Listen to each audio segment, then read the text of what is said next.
All right, thank you so much. Let's move to the last speaker of the day. It's so great to welcome you this afternoon.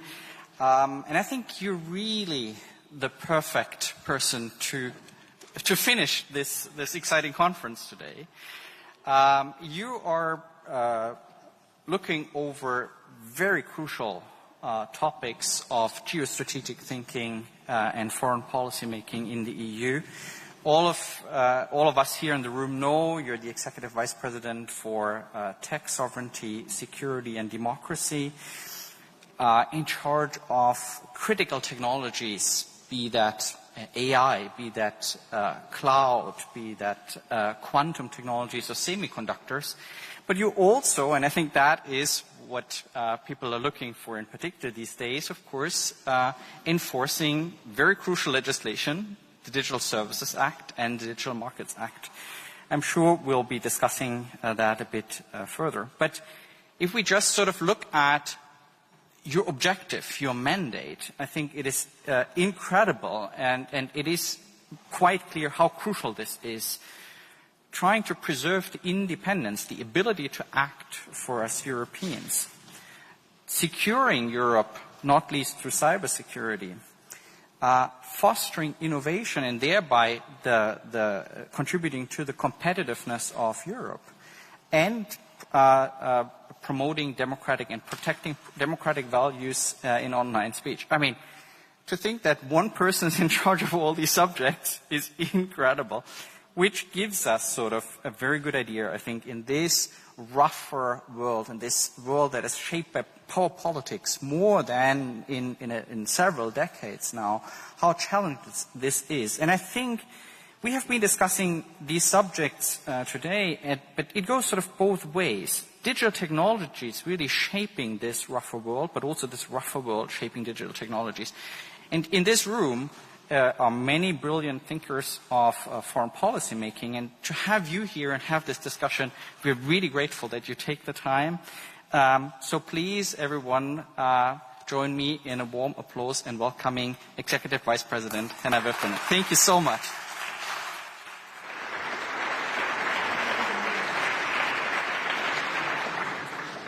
Thank you very much for this very warm welcome, and it's a great pleasure to be here today with you to close what has been, I think, very rich and energizing day for you, because I heard that you have had very good discussions and dialogue here during the day.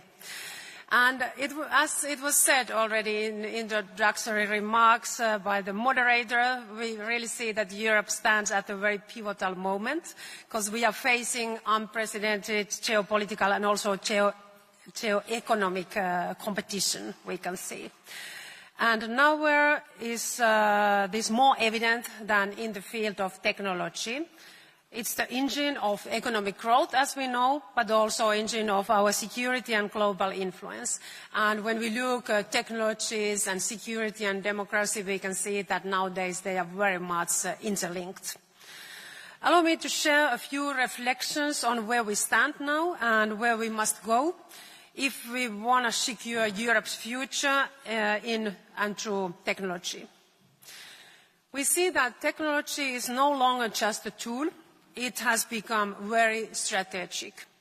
Artificial intelligence and also other frontier technologies drive very much productivity across every sector, from healthcare to finance, and also give nations a decisive edge in defense, as we have seen in the battlefields of Ukraine. Yet Europe remains very heavily dependent on foreign suppliers, especially from the US and China. This dependence threatens not only our competitiveness, but also our security.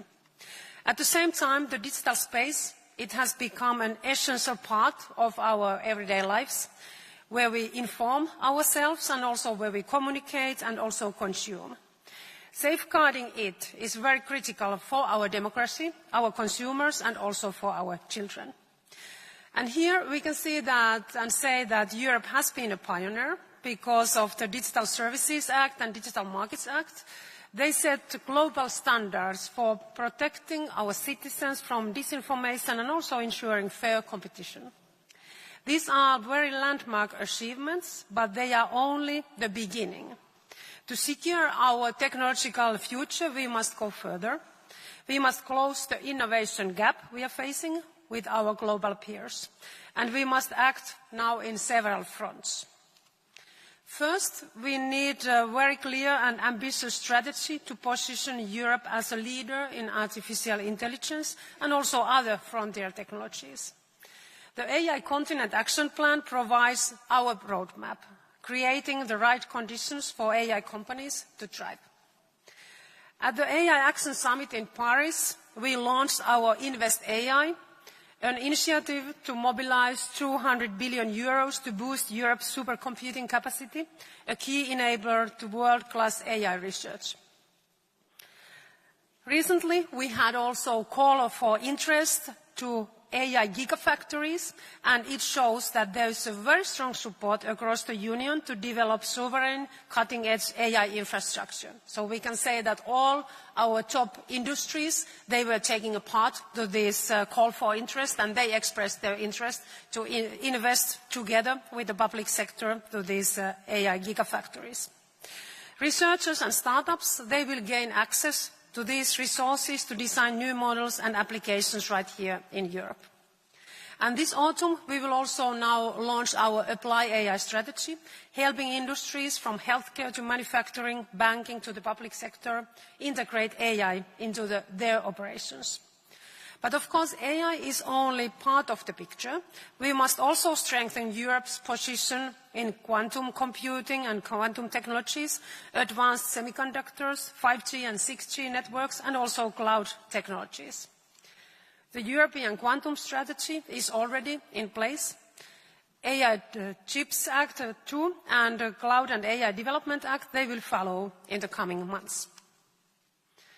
And second, Europe must also unlock massive investments for innovation. We sit on an extraordinary asset. We have more than 30 trillion euros in household savings, more than double of our collective GDP in the bank accounts. And much of this capital is now sitting idle in the bank accounts, and we have to make sure that we have also more instruments how our households can also invest part of their savings. Through our Investment and Savings Union strategy, we aim to channel a greater share of these savings into European innovative companies. And in parallel, the next multi-annual financial framework, it will also dedicate a much larger portion of the EU budget to breakthrough technologies, AI, quantum, advanced semiconductors, and more. Also, we see that public procurement will play an important role here, creating demand for European-made tech solutions, including in defense.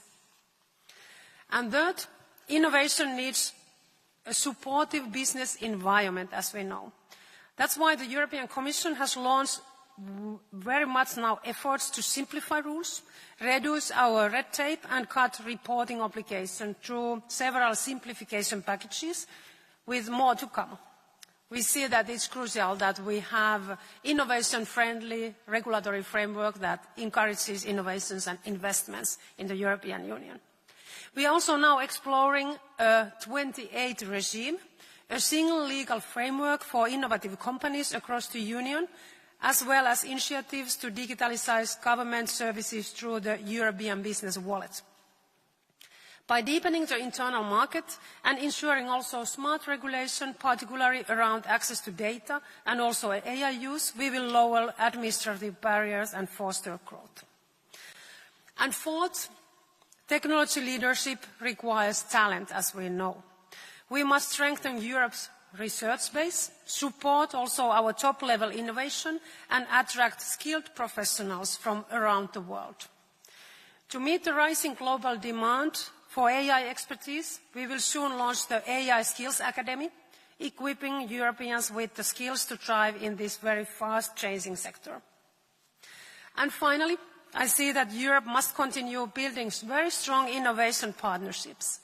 with allies such as Japan, Canada, South Korea, Singapore, and beyond. We see that we can't be competitive alone. So it's very important that we have certain capacities when it comes to critical technologies, critical sectors, but it's also important that we have like-minded, trusted partners all over the world. Collaboration here is essential to share research, secure our supply chains, and also reinforce our collective resilience. So, dear audience, technology will define the future of Europe's economy, also our security and global role.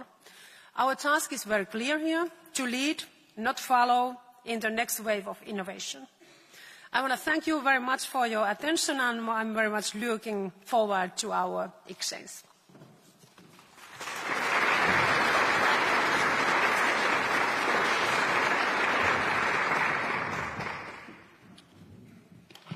Does this work? Yeah, perfect. Executive Vice President, thank you so much for sharing these thoughts. And going back to my introduction, I feel even more sort of how comprehensive the agenda is in terms of the diversity of the technologies, but also in terms of the initiatives from sort of creating the right market conditions to defending Europe against malign influences to creating and steering investment, etc.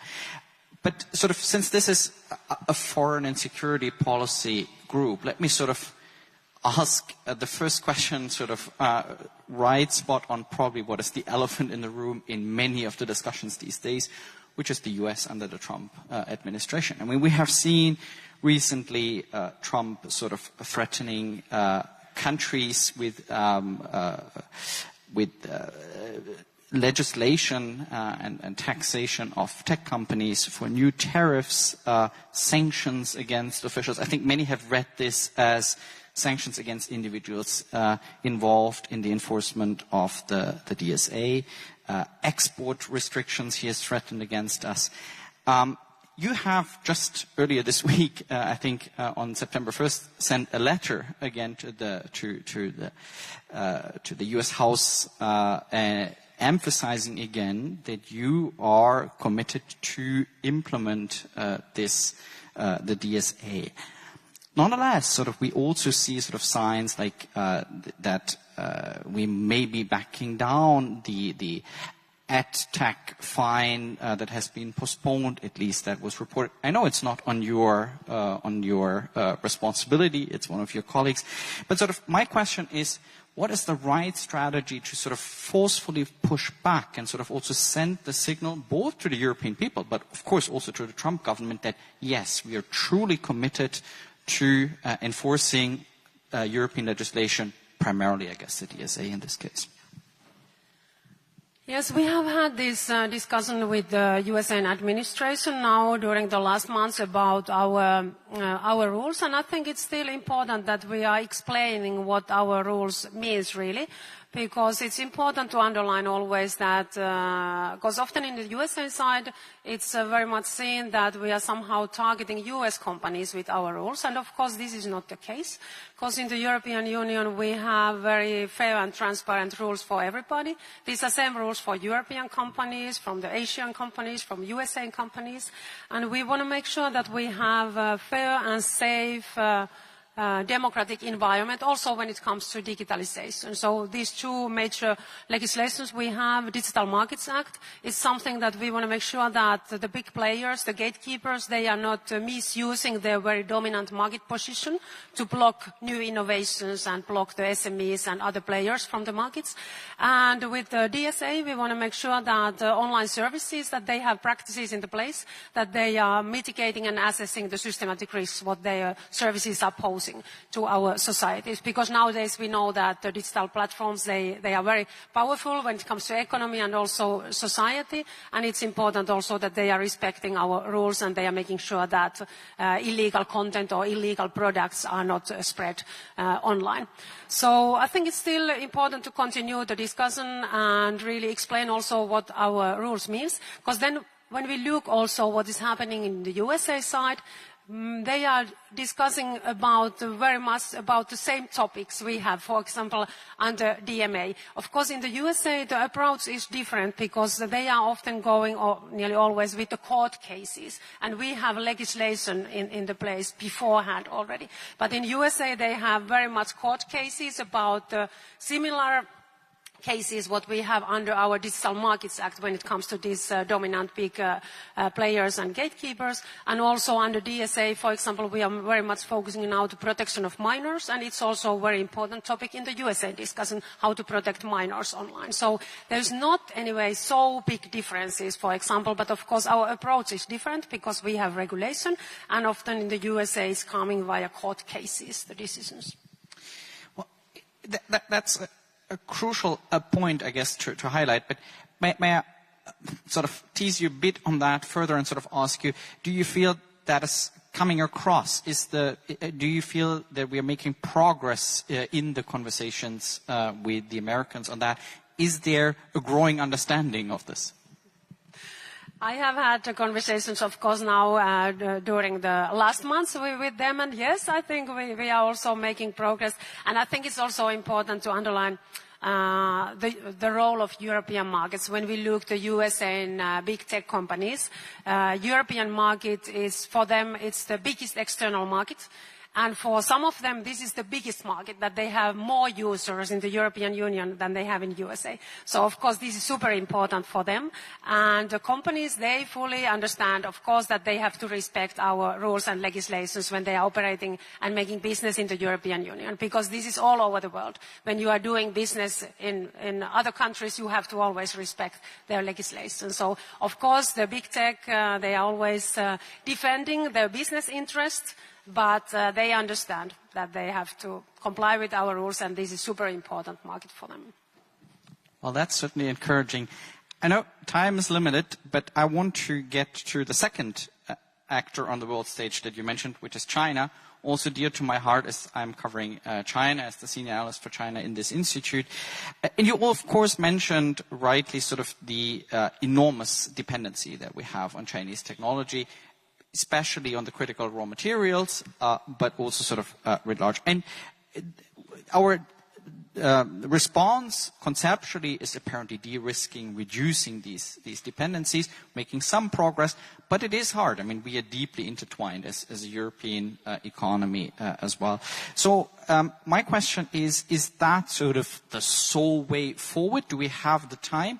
Or don't we have to also think a bit about sort of managing these dependencies? In this institute, we have been talking a bit about reverse dependency. So how can we make sure China remains also dependent on European technologies? What is your thinking, sort of how, to what extent is de-risking about simply reducing dependencies? To what extent is it also a management and keeping reverse dependencies?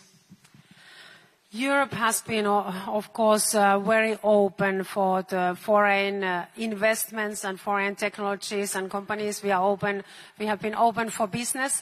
And I think that the COVID pandemic was really also a wake-up call for us that in certain sectors we have become very dependent on certain countries, because we have been very, of course, big part of the global value chain, and we have been very, very openly doing business all over the world. So that was really a wake-up call that also we need to have our own capacity, especially I think it was focusing very much to medicines and to semiconductors, for example, during the COVID pandemic. And of course, Russia's attack to Ukraine also showed us how risky it is to be dependent on energy, for example, from one country.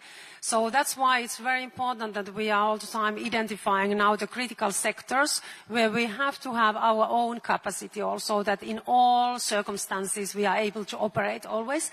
But also we need trusted partners. And for example, when it comes to critical raw materials, we want to also mine and produce and also circulate these products and materials more in the European Union in the future. But it's also also important that we are also diversifying our supply chains here, and we are also looking that we are not dependent on one country or one company when it comes to certain products or certain services which are very critical for our societies or technology. And this work is going on. But of course, it will take time because we were very big part of the global value chain, and now we see that the attitude globally has changed, and because of the geopolitical situation, everybody is looking much more carefully at their risks. And also in the Commission side, we have also decided that always when we are making decisions, we are always looking also to security aspect of each decision. And of course, we have to also always look at the economic security, but also the security when we speak about critical sectors. Thank you so much.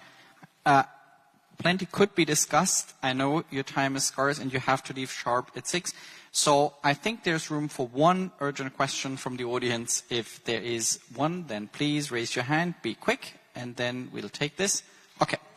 My colleague Giuseppe is the first and brave one. So much. I'll be very quick. Thank you, Executive Vice President. My question is regards your remarks at the beginning when you listed a lot of technologies that we think we need to develop.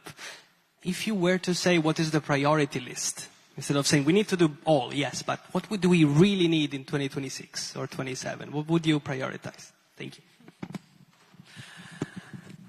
Yes, we have listed these like 3 critical technologies where we have to be competitive in the future, and these are AI and quantum technologies and also semiconductors. And somehow, of course, the semiconductors are super important because they are very much precondition for any other technologies that we have to have capacity when it comes to semiconductors, and especially now when AI is very much, of course, driving the world. It's important that we have capacity also to design and manufacture also AI chips in the future. So I see that chips and semiconductors, when we speak about technology, is very important to have also the knowledge and capacity here. But of course, AI is also equally important, and especially we have, I think, a lot of opportunities there when we are now combining our AI developers together with our industrial base, with our automotive industry, with our healthcare, with our pharma, with our energy industry, because we can be so much more productive when we are combining and bringing together AI developers and our traditional industries. And I think I want to also underline, of course, the role of quantum. It's not in next year maybe, or it's not in 26 or 27, but now we have to make sure that we are boosting investments here, and also we are pooling our expertise, because quantum is something that Europe is not lagging behind. We are very strong in quantum computing, and now we have to keep the pace, really, that we will keep the leadership. But I think very positive news for our technologies is really that you have seen that all our member states in the European Union, they are committed now to heavily increase their defense industry spending. And of course, it means also that it's a great step also for our technologies, because nowadays defense industry investments and technologies, they are going very much hand in hand. And we are currently also working with the technological roadmap as a part of defense white paper to really look also at how we can also invest to critical technologies together with the defense industry. But I think this is also great news for our competitiveness and our technologies when we are investing to defense industry. It also means that we will be more competitive in technologies in the coming years. Before you let you go, I'll ask you a question that also my director asked the HRVP earlier today on her way out. And this is, you're 9 months into the office. And we Europeans tend to be always self-critical and sort of seeing rather the challenges and not so much the opportunities. So what is the thing in these 9 months that you feel most positive and optimistic about? What makes you sort of be hopeful, most hopeful in these 9 months? Of course, we are living in very, very difficult times when it comes to security and also this technological competition we are facing all the time. But I think for me, the most important priority when it comes to technologies is really boost the investments and innovations in Europe. Because Europe is often seen that we are bureaucratic and slowly, and we're just regulating. And I think we have changed the attitude. So I think Europe is now seen more as a place to invest and innovate. Of course, also all these global uncertainties, they also mean that investors are also looking at that kind of continents which are reliable and very trustworthy decision-making processes, and always it's not bad to be bureaucratic and slowly, because it's also, of course, important for the investors' long-time certainty also. And I think Europe is seen more attractive place for investments and innovations than before, and especially when it comes to AI, it has been very positive, I think, how much our industries and also global investors are willing to invest to European Union in this sector. Thank you so much. We won't let you withhold you further from your duties. Thank you so much for joining. I think this was the perfect end of this conference. Thank you so much. But before that, handing over back to Stephen.